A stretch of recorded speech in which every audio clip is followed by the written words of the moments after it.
tempting to continue reading and getting lots done. The computer age was upon us, and I had been studying Brown's mathematical hierarchies of information forms. See Brown's law of form. I understood digital binary logic that uses 0 and 1 to code sets of binary digits, bits, that could then be converted into more complex code, bytes, that could then be given an alphabetical label. So a series such as 001 could be labeled as A, and 0101 could be B, and so forth. Bytes could become words, and the computer could respond to word commands. Could such hierarchies of commands, I asked myself, be included in mental processes? Could sensory input be composed of transformed functions that change physical energy into natural energy? I had come to understand that sensory receptors such as the retina or cochlea operate on analog rather than digital mode. Any such transformation would have to be far more complex than any computer. Was there some underlying order that superseded the dualism that dominated the literature? I sought to understand each aspect of consciousness, but it was not until I connected with the inner world of the mentally ill that I began to more clearly understand the keys to consciousness.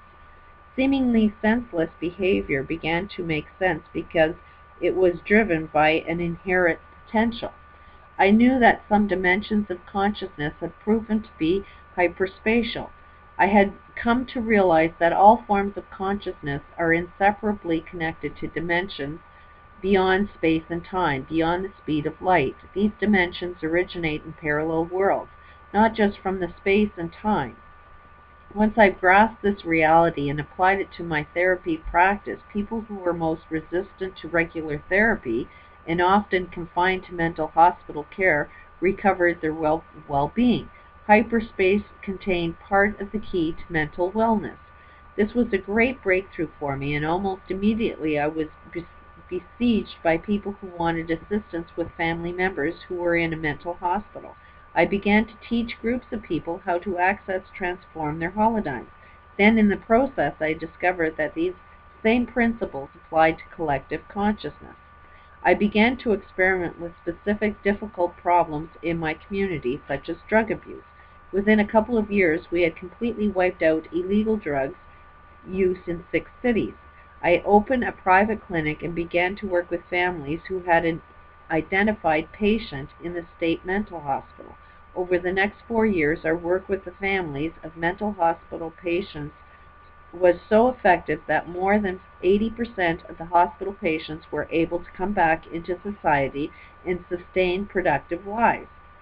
In this process, people found that the challenges of mental illness, multiple personalities, and even the symptoms of schizophrenia were multidimensional but could be transformed and managed.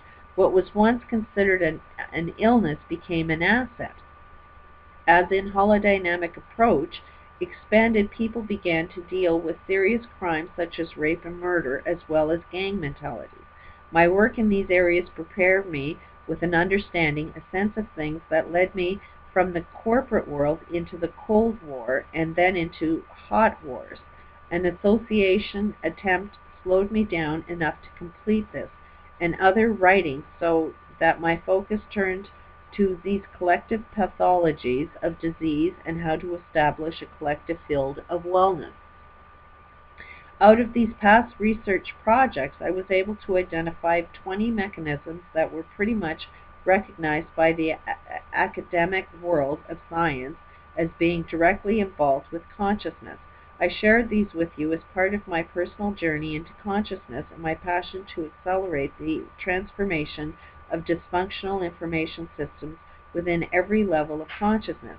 I believe this information has value for every person. I also believe our shift in consciousness will have value to all life on the planet, which is why I'm pretty sure Dr. Wolf has more than pushed me to be reading this book, since he is not making these books a bestseller and has the tools to do so.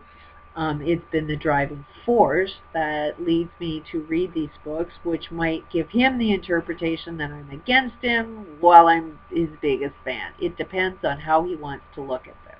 He could pay me for marketing his shit, or look at me as an enemy and try and shut my channel down. It's going to be how his view is, but he definitely says this is important for all people.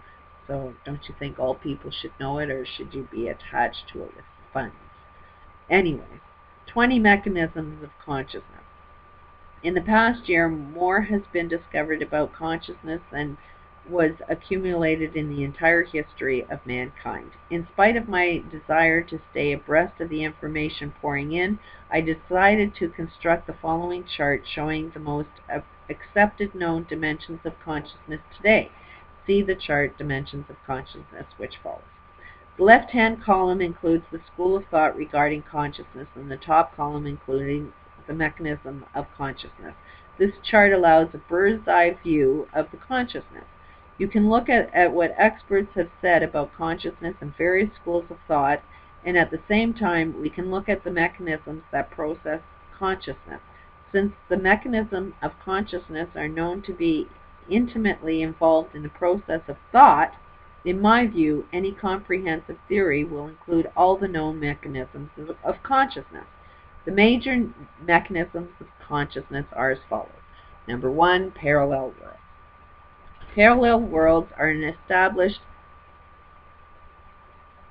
Oops, gotta take a break, bird